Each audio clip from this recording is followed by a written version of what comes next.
அஸ்ஸலாமு அலைக்கும் வரஹ்மத்துல்லாஹி வபரகாத்துஹு.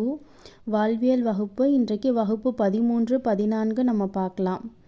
13ஆம் வகுப்பில் முத்தகீன்கள் ஆகிறதுக்காக ஒரு சார்ட் ப்ரிப்பேர் பண்ணி தர சொல்லி நம்ம எல்லாரையுமே கேட்டிருந்தாங்க. அதாவது நம்மளுடைய அன்றாட வாழ்க்கையில் நம்மளுடைய எண்ணங்கள், செயல், பேச்சு, இந்த மாதிரி நம்மளுடைய ஆக்டிவிட்டீஸில் என்ன மாதிரியான சேஞ்சஸ் கொண்டுட்டு வந்தால் மாற்றங்கள் இன்னும் அதை மெருகேற்றி செய்யும்போது நம்ம நல்ல முத்தகீன்கள் ஆக முடியும், இறைவனை அஞ்சக்கூடிய நல்லடியார்களாக ஆக முடியும் அப்படின்னு நம்மளை நாமே செய்ய சொல்லி கேட்டிருந்தாங்க. முதல்ல ஒரு விஷயத்தை நம்ம புரிஞ்சுக்கணும். முத்தகீன்கள் அப்படிங்கிறதுக்கு நிறைய படிநிலைகள் இருக்குது. அல்லாஹ் திருக்குரானில் சொல்கிறான், முத்தகீன்களுக்கு இது நேர்வழி காட்டும் அப்படின்னு அல்லாஹ் தஆலா சொல்கிறான். இப்போ ஒரு இஸ்லாத்தில் இல்லாத ஒருத்தர் இருக்கார், அவர் குரானை படித்து நேர்வழி பெற்று இஸ்லாத்தை ஏற்று வராரு. அப்போ அவர் முத்தகீனாவாக இருந்தார், அவருக்கு எப்படி இது நேர்வழி காட்டியிருக்கு அப்படின்னா நம்ம இதில் ஒன்று யோசிக்கணும். முத்தகீன் அப்படிங்கிற வார்த்தை வந்து இத்தகா அப்படிங்கிற ஒரு வார்த்தையிலேருந்து வந்திருக்கு, அரபி வார்த்தையிலேருந்து. அதுக்கு அதாவது அதோட மீனிங் வந்து தன்னை காத்து கொள்பவன், தன்னை தீமையிலிருந்து காத்து கொள்பவன், இதெல்லாம் செஞ்சால் தப்பு அப்படின்னு பேசிக்காகவே ஒருத்தவங்க உணர்ந்து வச்சுருப்பாங்க பாருங்கள். அவங்களாம் முதல் நிலை முத்தகீன்கள் அல்லாஹ் சொல்கிறான். அதாவது தீமையிலிருந்து தன்னை காத்து கொள்ளணும், தப்பு செய்யக்கூடாதுன்னு நினைக்கிறவன், உண்மை வந்தால் இது உண்மைன்னு மனசார தெரிஞ்சவனே அதை உடனே ஏற்றுக்கொள்கிறவன், இவர்களெல்லாம் முதல் நிலை முத்தகீன்களாக அறியப்படுவார்கள். இப்படி முத்தகீன்களில் நிறைய படிநிலைகள் இருக்குது. நம்ம இன்னும் நம்மளுடைய செயல்களை இறைவனுக்கு நெருக்கமாக கொண்டுட்டு போகிறது மூலமாக நம்ம முத்தகீன்களுடைய உயர்ந்த நிலையை நம்மளால் அடைய முடியும். அதற்கான ஒரு ப்ராக்டிஸ் தான் இந்த சார்ட். இன்ஷா அல்லாஹ் நம்ம எல்லாருமே நம்ம கொடுத்த சார்ட்டில் ஓரளவு எல்லாம் ஒரே மாதிரியான விஷயங்களை நம்ம கொடுத்துருந்தோம். அதில் சில விஷயங்களை மட்டும் பார்த்துட்டு அப்புறம் ஃபைனலைஸ் பண்ணி நமக்கு கொடுத்த சார்ட்டை பற்றி பார்க்கலாம் இன்ஷா அல்லாஹ். நாம் எல்லாரும் ஒரே மாதிரி எழுதியிருந்த விஷயங்கள்: தொழுகை, திக்கர், துவாக்கள், அண்டை வீட்டாருடன் உறவு, கோபத்தை கட்டுப்படுத்துறது, வீண் விரயத்தை தவிர்ப்பது, செல்ஃபோன் டைமிங்கை ரெடியூஸ் பண்ணுறது, இப்படி நிறைய விஷயங்களை நம்ம எல்லாரும் ஒரே கருத்தில் கொடுத்துருந்தோம்.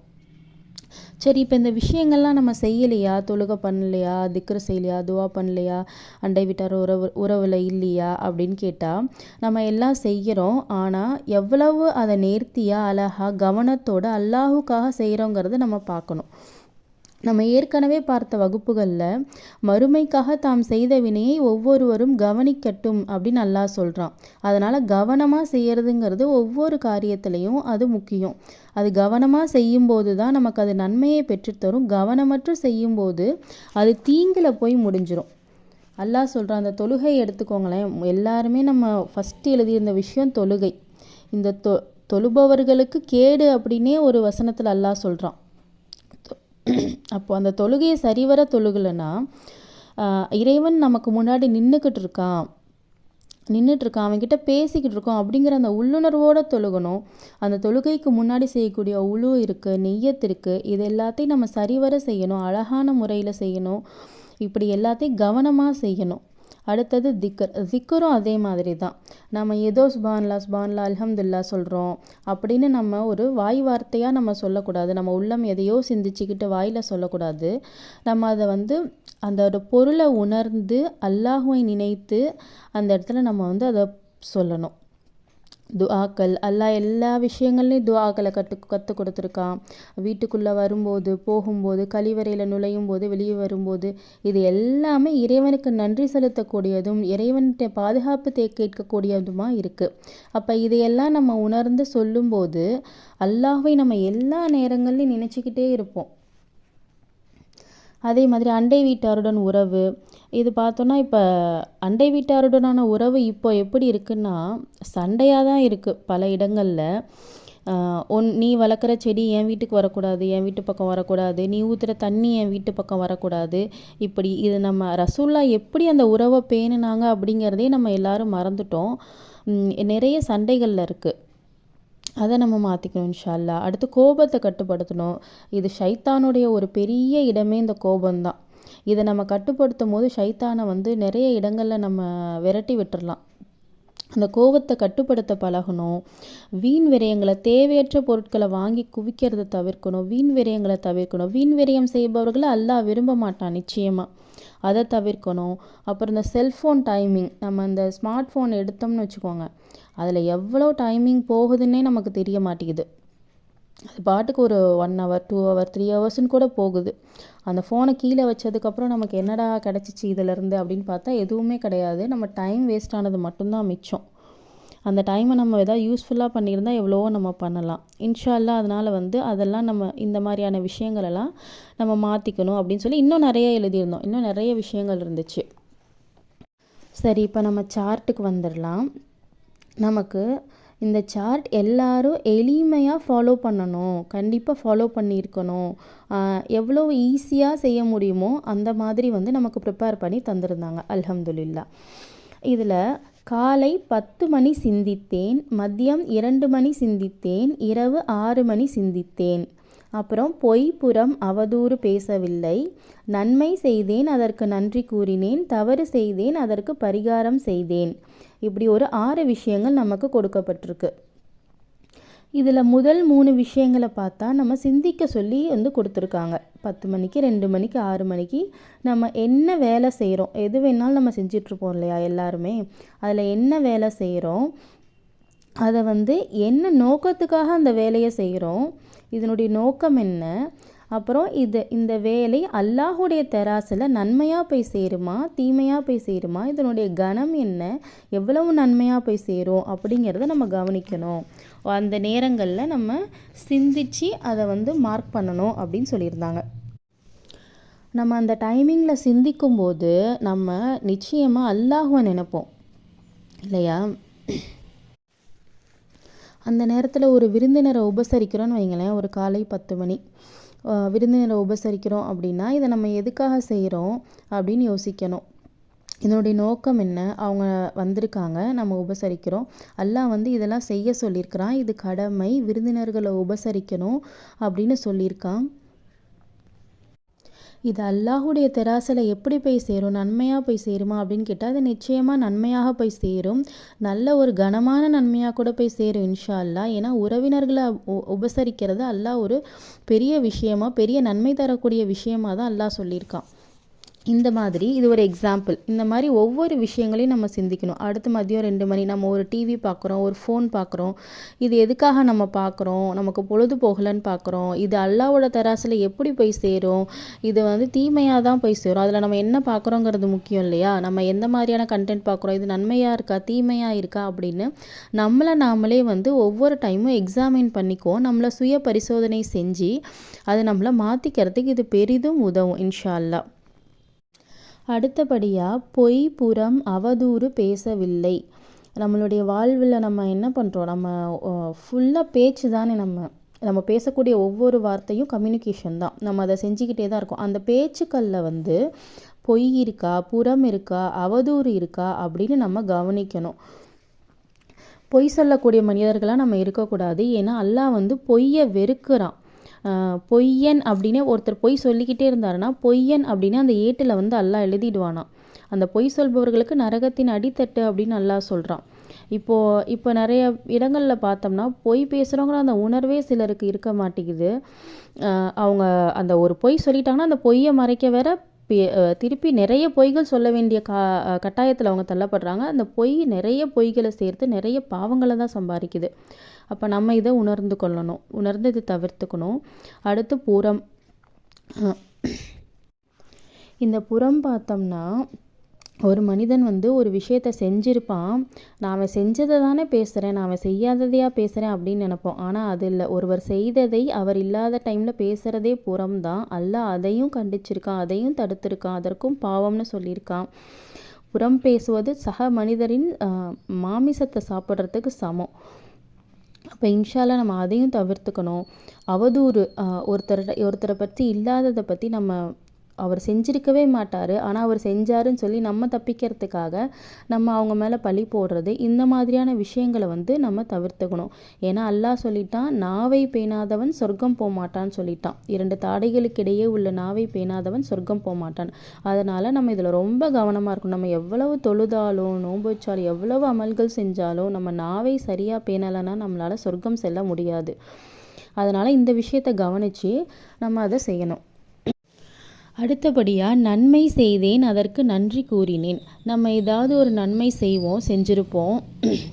அந்த நன்மை செய்ய யாராவது ஒருத்தர் காரணமாக இருப்பாங்க, அவங்க ஏவி இருப்பாங்க, இல்லை அப்படி யோசித்து அந்த நம்ம நன்மை செய்கிறதுக்கு யாராவது காரணமாக இருந்தாங்களான்னு யோசிக்கணும். இல்லை அவங்களால தான் இந்த நன்மை செஞ்சோம், இவங்களால தான் செஞ்சோம்னா அவங்களுக்கு தேங்க்ஸ்ப்பா, ரொம்ப தேங்க்ஸ் அப்படின்னு சொல்லி அல்லாவுக்காக நன்றி செலுத்தணும் அவங்கக்கிட்ட போய் நேரடியாகவே. அடுத்தபடியாக இறைவனுக்கு நன்றி செலுத்தணும். இறைவன் தான் நம்மளை இந்த நன்மையான காரியத்தை செய்ய வச்சுருக்கான். அதனால் இறைவனுக்கு நன்றி செலுத்தணும். அடுத்தபடியாக தவறு செய்தேன் அதற்கு பரிகாரம் செய்தேன். நம்ம ஏதாவது ஒரு தவறு செஞ்சுருப்போம், அது யாரையாவது பாதிச்சிருக்கோம். அப்போது அந்த பாதித்த பர்சனுக்காக நம்ம என்ன செய்யணும், பரிகாரமாக வேறு ஏதாவது ஒரு நல்ல காரியங்களை செய்யணும். அவங்களுக்கு ஒரு காம்பன்சேட் பண்ணுற மாதிரி, ஈடு கட்டுற மாதிரி ஏதாவது ஒரு காரியங்களை செய்யணும். அடுத்தது அல்லாஹ்கிட்ட அதுக்காக பாவ மன்னிப்பு தேடணும். இந்த 6 விஷயங்கள் தான் நமக்கு கொடுக்கப்பட்டுச்சு. இதை நம்ம சிந்தித்தோம்னா, இதை நம்ம பார்த்தோம்னா, எண்ணம் பேச்சு செயல், இதை 3 பேஸ் பண்ணி தான் அந்த சார்ட் வந்து நமக்கு கொடுக்கப்பட்டிருக்கு. ஏன்னா ஒருத்தருடைய வாழ்க்கையில் எண்ணம் பேச்சு செயல் இந்த 3 சேர்ந்தது தான் எல்லாருடைய வாழ்க்கையும். அப்போ அந்த சிந்திக்கக்கூடிய விஷயங்கள் எண்ணத்தை சார்ந்தது, அந்த பேச்சு சார்ந்தது, நன்மை செய்தேன் தவறு செய்தேங்கிறது செயல் சார்ந்தது. இது 3ஐயும் நம்ம அழகாக சரிவர வந்து திருத்தி செய்யும்போது நம்ம முத்தகீன்களாக ஆகிறதுக்கு, அடுத்தடுத்த படிகள் உயர்வதற்கு இது ரொம்ப யூஸ்ஃபுல்லாக இருக்கும். நாம் இதை சரிவர ஃபாலோ பண்ணோம்னா நம்மளுக்கு அல்லாஹ்வுடைய நினைவு அதிகமாகிடும். ஏன்னா எல்லா டைமும் எங்கே போய் நிற்கிது, அல்லாஹ்கிட்ட தான் போய் நிற்கும். நம்ம ஒவ்வொரு நேரம் சிந்திச்சிட்டும் அல்லாஹ்வுடைய தெராசில் தான் போய் நிற்கிது நம்மளுடைய எண்ணங்கள். அடுத்து பொய் பேசிட்டு புறம் பேசிட்டு அல்லாஹ்வுக்காக தான் பயப்படுறோம், நன்மை செஞ்சுட்டு அல்லாஹ்வுக்கு தான் நன்றி சொல்கிறோம், தவறு செஞ்சுட்டு அல்லாஹ்கிட்ட தான் பாதுகாப்பு தேடுறோம். அப்போ நம்மளுடைய திங்கிங்ஸ் வந்து அல்லாஹ்கிட்ட அதிகமாக போய் நிற்கிது. அல்லாஹ் சொல்கிறான், திக்ர் 33வது அத்தியாயம் 41வது வசனத்தில், நம்பிக்கை கொண்டோரே அல்லாஹ்வை அதிகம் நினையுங்கள் அப்படின்னு சொல்லிட்டான். அடுத்து 62:10 சொல்கிறான், அல்லாஹ்வை அதிகம் நினையுங்கள் நீங்கள் வெற்றி பெறுவீர்கள். அப்போ நம்ம அல்லாஹ்வை இப்படி அதிகமாக நினைக்கிறது மூலமாக நம்ம வெற்றி பெற முடியும், முத்தகீன்கள் ஆக முடியும், நம்மளுடைய முத்தகீன் படிநிலையில் உயர்ந்து நிற்க முடியும் இன்ஷா அல்லாஹ். அடுத்தபடியாக வகுப்பு 14ல் அல்லாஹு அக்பர், அதாவது அல்லாஹ் மிக பெரியவன் இல்லையா. அப்போது அந்த அல்லாஹ் அப்படிங்கிற வார்த்தையை எடுத்துகிட்டு வேறு என்ன நிறைய விஷயங்கள் அல்லாஹ் குரானில் சொல்லியிருக்கான். அக்பர்னால் மிகப்பெரியது. அப்போ வேறு என்னெல்லாம் பெரியது அப்படின்னு அல்லாஹ் நிறைய இடங்களில் குரானில் சொல்லியிருக்கான்னு நம்ம பார்க்கணும். 39வது அத்தியாயம் 26வது வசனத்தில், வல் அசாபுல் ஆஹிரதி அக்பர், மறுமையின் வேதனை மிகப்பெரியது அப்படின்னு அல்லாஹ் சொல்கிறான். திருக்குரானை எடுத்தோம்னா எச்சரிக்கக்கூடிய வசனங்கள் தான் வந்து பெரும்பாலான வசனங்கள். மறுமையினோட வேதனை எப்படி இருக்கும், தீயவர்களுக்கு எப்படிப்பட்ட வேதனை கொடுக்கப்படும், நற்செயல்கள் புரிந்தவங்களுக்கு எப்படிப்பட்ட ஒரு கூலி கொடுக்கப்படும் அப்படின்னு தான் அல்லாஹ் திருப்பி நிறைய இடங்களில் சொல்கிறான். அதனால் மறுமையின் வேதனை நம்ம கவனிக்கணும். அங்கே கொதிக்கும் பானங்கள் கொடுக்கப்படும், துன்புறுத்தும் வேதனைகள் இருக்கும், நெருப்பிலான தட்டுக்கள் மேல் அடுக்குலையும் கீழ் அடுக்குலையும் இருக்கும், நடுவில் மனிதன் இருப்பானா.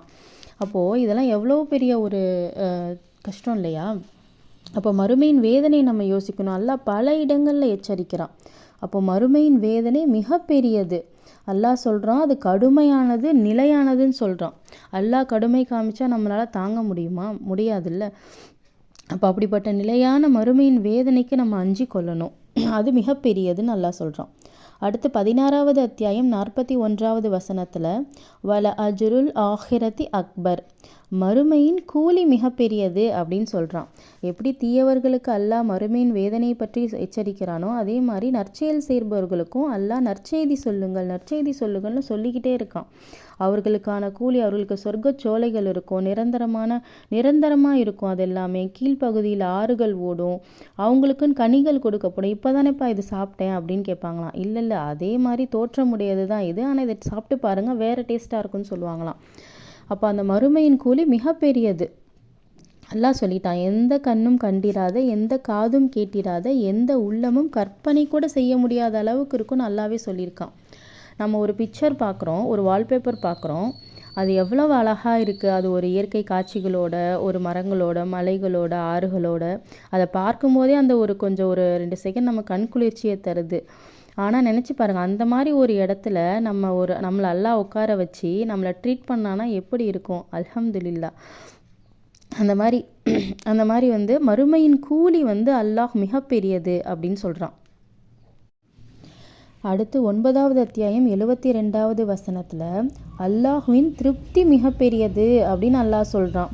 அல்லாஹுடைய திருப்தி எதில் இருக்கும்? எல்லா நிலையிலையும் நம்ம அல்லாஹுவை நினைக்கும் போது, அல்லாஹுக்கு நன்றி செலுத்தும் போது, அல்லாஹுக்கு பாதுகாப்பு தேடும்போது, அல்லாஹுவை பொருந்தி வாழும்போது, இது என் ரப்பு தான் எனக்கு கொடுத்துருக்குறான், என் ரப்புக்கிட்டே என்னுடைய மீளுதல் இருக்குது அப்படின்னு நான் எல்லா நிலைகளிலும் அல்லாஹ்கிட்ட சார்ந்து இருக்கும்போது அல்லாஹுடைய திருப்தியை நம்மளால் பெற முடியும். அதனால் அல்லாஹுவின் திருப்தி மிகப்பெரியது அப்படின்னு அல்லாஹ் சொல்கிறான். அடுத்து 29வது அத்தியாயம் 45வது வசனத்தில் அல்லாஹுவை நினைப்பதே மிகப்பெரியது அப்படின்னு சொல்கிறான். வல திக்ருல்லாஹி அக்பர், அல்லாஹுவின் நினைவு மிகப்பெரியதுன்னு சொல்கிறான்.